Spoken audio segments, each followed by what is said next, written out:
From the lunatics over at Not So Sane Entertainment comes a typical story of chair meets girl.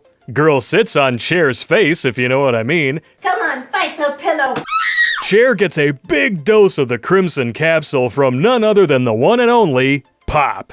You can't love a woman and understand them. This is the kind of film those liberal soybeans in Hollywood refuse to make. So head on over to notsosane.com and use the promo code SITONMYFACE for 50% off the rental or sales price and check out The Chair today. Links are in the description.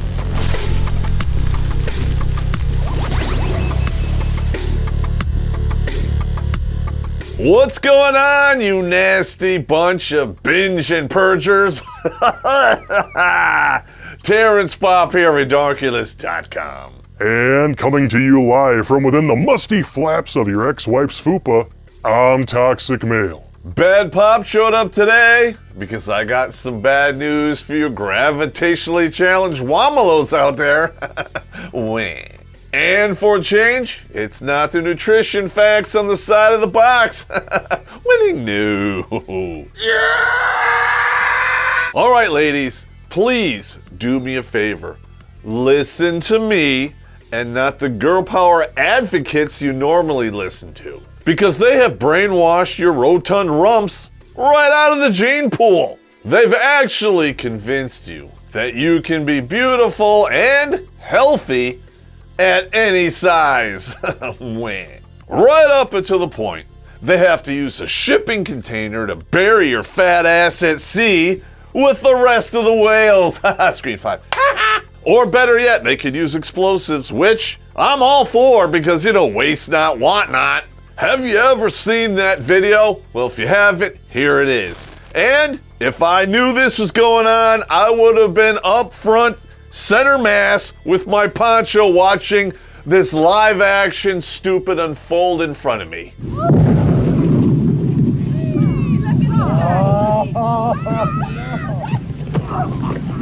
All right, Fred, you can take your hands out of your ears. Oh my God, that was nasty. I'm not talking about that, I'm kind of talking about her. Ladies and gentlemen, meet Megan Fisher. Teacher, serial bad decision maker, calorie cadaver, and can't understand normal thinker.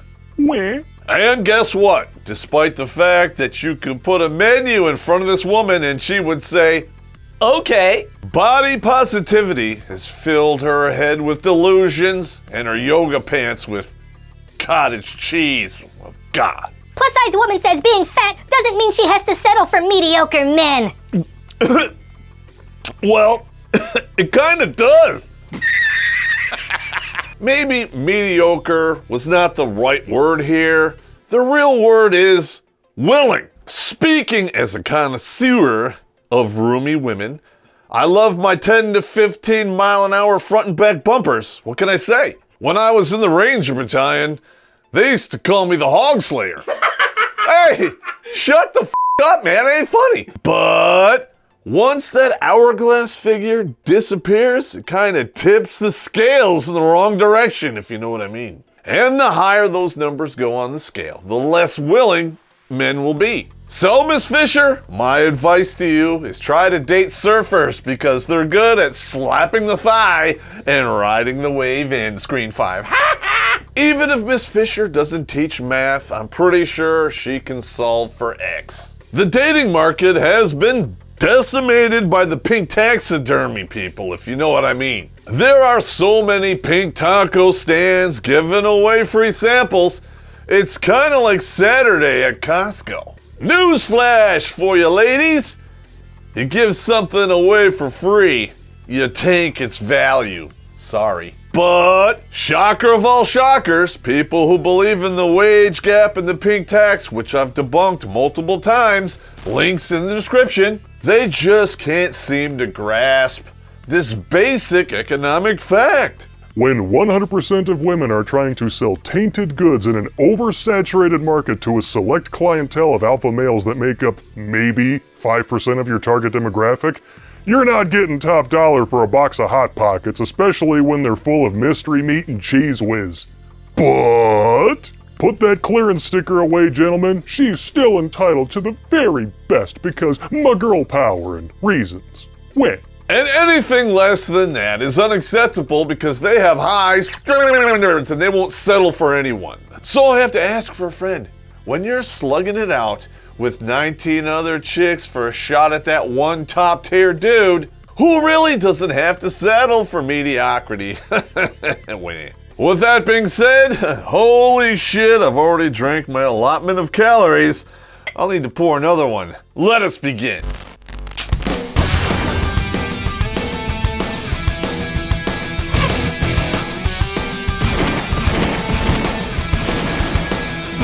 Yeah. A plus-size woman has insisted that she won't lower her standards in love and relationships simply because of her size. Skip it. Teacher Megan Fisher, 29, worked hard to feel comfortable in her own skin, and while others may judge her appearance, she's confident that she deserves more than just a mediocre guy. Good for her. Megan, don't get me wrong. You're allowed to have whatever standards you want. I do not care. But men, well, they're allowed to have standards too, so good luck. Number 1, Megan tried everything to lose weight. Uh-huh. Wait for it. Throughout her teens and early 20s, Megan says she went to great lengths to try and slim down, doing everything from the Atkins, keto, and paleo diets to even trying to starve herself to hopefully drop weight. Nothing was working, and she felt miserable and knew she needed to make a change. Gee, that's funny, because it says she tried everything. You want to know what's never mentioned once in that whole paragraph? Exercise! Wow! He's right. Losing weight is a game of numbers, and you guys know I love math, especially when the 1 likes to go into the 0, if you know what I mean. If you actually want to lose weight, you need to burn more calories than you stuff in your meat hole. That's it. But if you suffer from Tourette's of the elbow and you throw all kinds of calories in your face and you don't work out, it doesn't matter what you eat. Bottom line, dieting without exercise is kind of like Laurel without Hardy, or Pinky without the brain. I'm just saying. Howdy, partner. The Brave browser protects your privacy and gets you back in the saddle, making it safe to surf the web again, ad-free. Even Vladimir Putin probably uses it. If you do choose to see ads, you get paid for your attention in cryptocurrency. If you're still using YouTube on Google Chrome, then my pet horse is laughing at you. Don't let the stallions of Silicon Valley spy on you and mount you like a prize pony. Download Brave by clicking on the link down below. Number 2, just before she was due to get a gastric bypass, she discovered body positivity. There it is. We're off to the races. Cheers. Inspired by the likes of Tess Holliday and other women in the body positivity movement, she realized that there was nothing wrong with her the way she was. I'm sure there are plenty of cardiologists out there and dietitians who would love to disagree with you. Being 300 pounds had nothing to do with her worth, and she was tired of feeling like it did. No offense, Miss Fisher. I'm sure you're a lovely woman and your students probably love you as well. But 300 pounds, it has nothing to do with your worth, but 300 pounds in the reverse cowgirl, that's a fractured pelvis. Any dude out there watching who has tried to turn a flapper into a spinner, they know exactly what I'm talking about. It never ends well, and worst case scenario, guess what? You're in the chiropractor's office. I never had plus-size role models in my life growing up. Well, that might have to do with the fact that most of them die between 40 and 50. Screen 5. I never had someone who was plus-size who was so successful saying, your current body is not only fine, you can celebrate it, celebrate you. And Tess did that for me, she explained. And that is why we made a whole episode out of that walking, slathering disaster. Links in the description. Knowing how much Tess has helped me with my journey made me realize that if I post pictures of myself normalizing things society says fat girls can't do, like wearing a bikini and dating attractive men, my goal is to be the role model I needed when I was younger.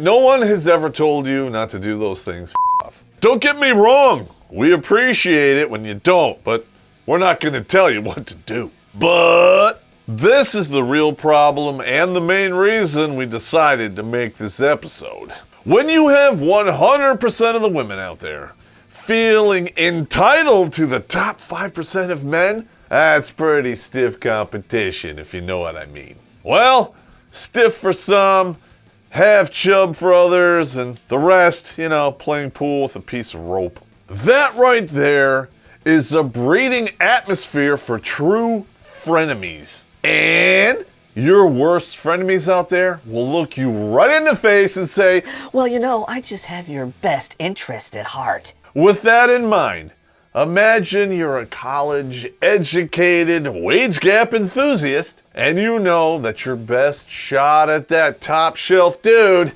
is to thin the herd. Figuratively, not literally, unfortunate for you dudes out there. So you create a whole woman's movement to keep these overweight wamalos exactly where they are. Despite what these women preach, they know a man usually is not going to write a check against a fatty McFat. That by itself thins the herd to about 8 women per top tier dude. But speaking as a former hog slayer, one of the reasons why I hung out with them is they were just f***ing cool. When you're not showered with all kinds of male attention, you have to develop a personality. Now imagine this. Those cool overweight chicks lose weight, get healthy, and then they show up.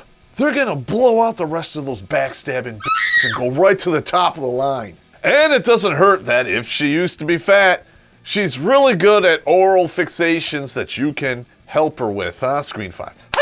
These girl power advocates, they're terrified of that happening. So they develop this entire body positivity movement to keep them under their thumb, out of sight and out of mind. Now I know there's a baker's dozen of women out there who thumbs down every single one of my videos based strictly on principle. And those women right now are freaking out, ripping out their hair, screaming that is just not true. Wham! And I'm gonna give you an out right now. All of this is strictly my opinion, but if something walks like a duck, quacks like a duck, swims like a duck, tastes good with plum sauce, it's probably a duck. Either that or it's my phone auto-correcting my profanity.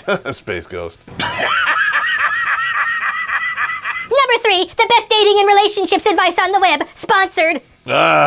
No thank you, I'm full. Number 4, moving to New York changed Megan's life. So did you move into the city with the leftards and psychos? Or into the country with the red trash? And I made a whole video about that, links in the description. Megan decided to leave her boyfriend and job behind and move to New York for a fresh start. Called it! Screen 5. How many times have we covered this on this show? Most of these women, by the age of 30, had between 2 and 6 guys willing to stick a finger in it and a ring on it, and they just said no. You didn't want to marry your high school sweetheart because you wanted to go to college. Then, you didn't want to marry your college sweetheart because you wanted to go to grad school. And you couldn't marry the guy in grad school because you wanted to focus on your career. Then you get to the end and whang! When you have exactly what you want and you throw it away, well, why don't you just look in the dictionary between shit and syphilis? You won't find love there, but you'll find sympathy.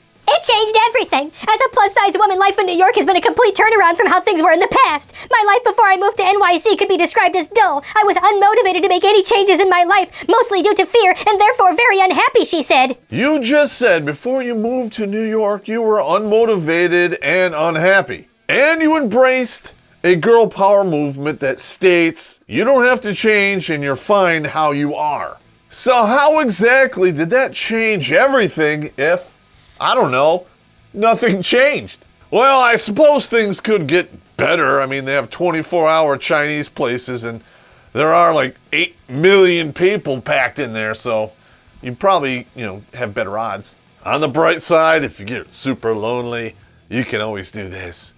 You go down to those naughty clubs with the triple X's where they have all the books and movies. You go back and you just kind of lean up against the wall with a hole in it and go,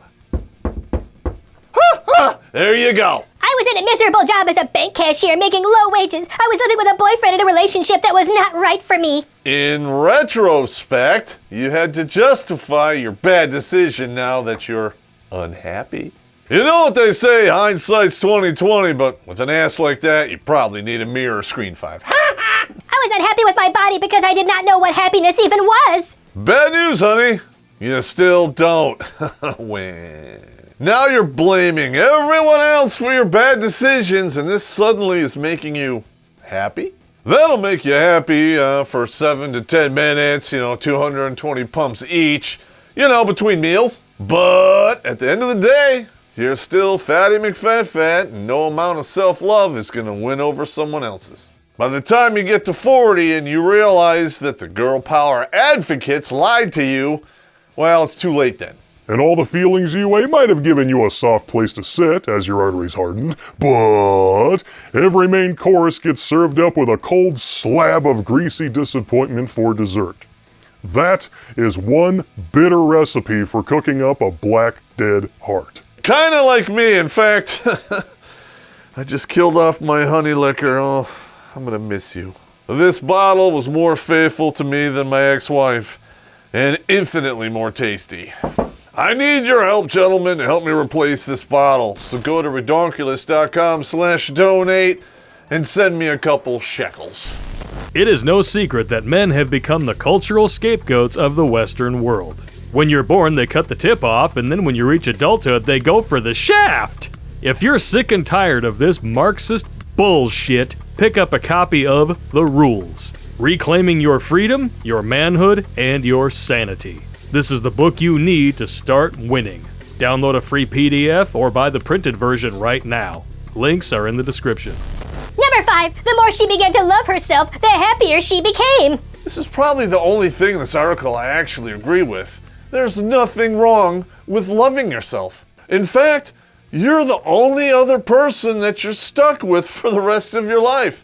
And it makes things a lot easier when you do that. Megan continued, I would never have worn a bikini until I moved to New York and found my new mindset of self-love. Whoa! You wear a bikini now? Yeah, you got a problem with that?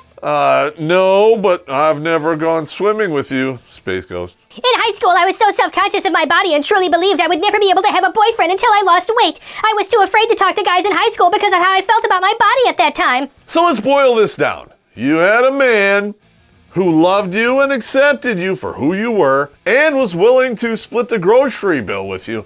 Listen, I'm not even gonna get into that. But you left him so you could go feel comfortable in a bikini.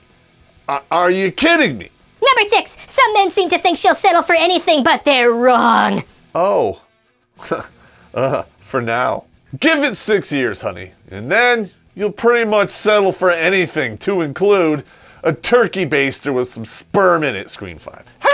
Megan is regularly messaged by guys on social media. If it's after 1 a.m., let's be honest, that's when all standards and scruples, they're out the window. Where she'll actively post selfies and other pictures of herself living her best life. In other words, these men are responding to a lie. Anyone who has ever used online dating knows the biggest lie ever told is average body type. And I made a whole video about it. Links in the description. Overweight women know exactly how to photograph themselves so they appear 100 pounds lighter. Ordinary people do a selfie like this.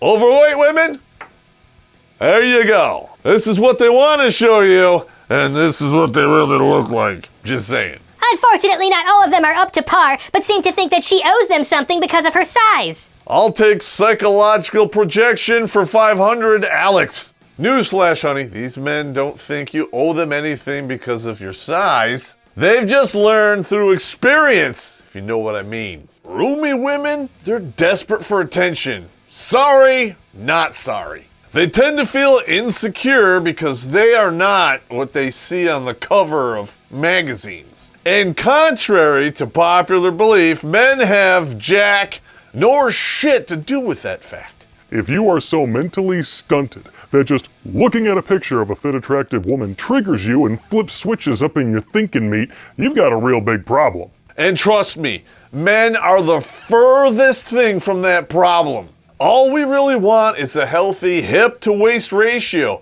Everything else, that's arbitrary. If you like to shoot guns and you can cook and you like hanging out with a dude and his friends, we'll overlook a lot of shit. Online dating has already proved that women are incredibly shallow. It's not men.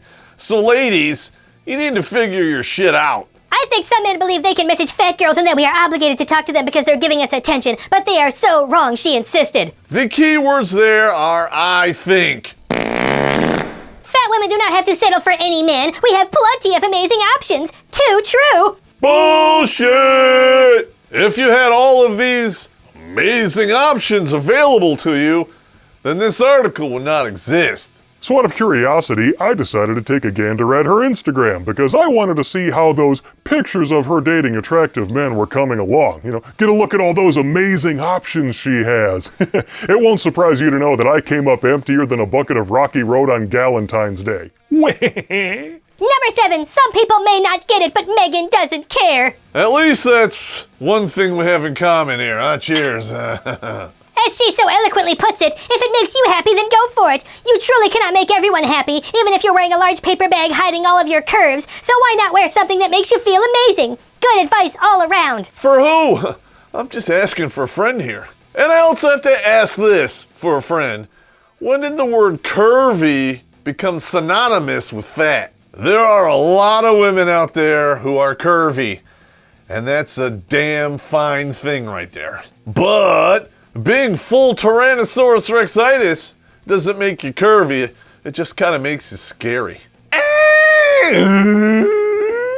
There you go. The problem with this mindset of, Well, if it makes you happy, go for it. well, you might be happy for a little while, because it's usually just temporary. And that really is the big problem with Western women. Wah.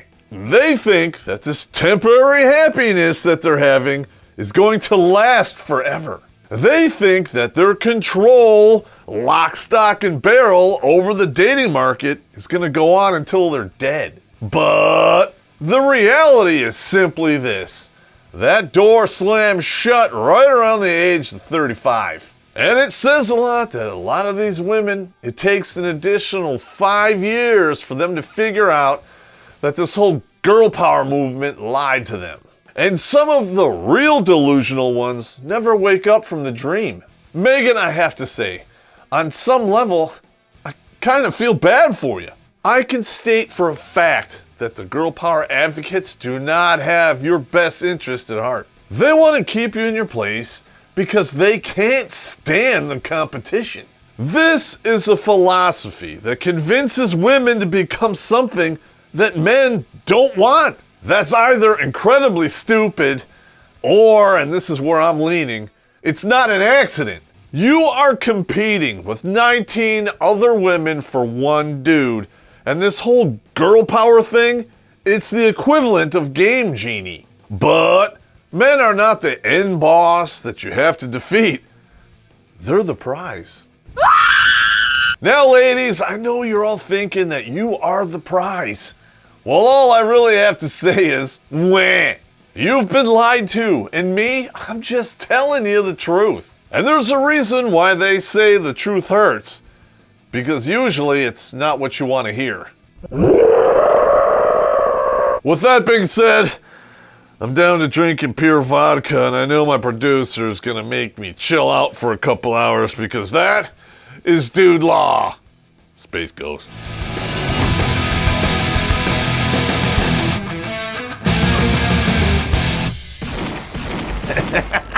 They're blowing up a whale? Oh shit, I gotta go! Give me a 6-pack and a cooler. Couldn't have just hooked up a barge to it? Drag it back into the water? I would have to go see it. I could not. Of all the choices that you had in front of you, want to blow it up? No. Because you know that's what happens. Like, well, we could drag it out to sea. We got a barge that's big enough to haul it off the shore. We could cut it up into pieces and, you know, feed it to the birds or some shit.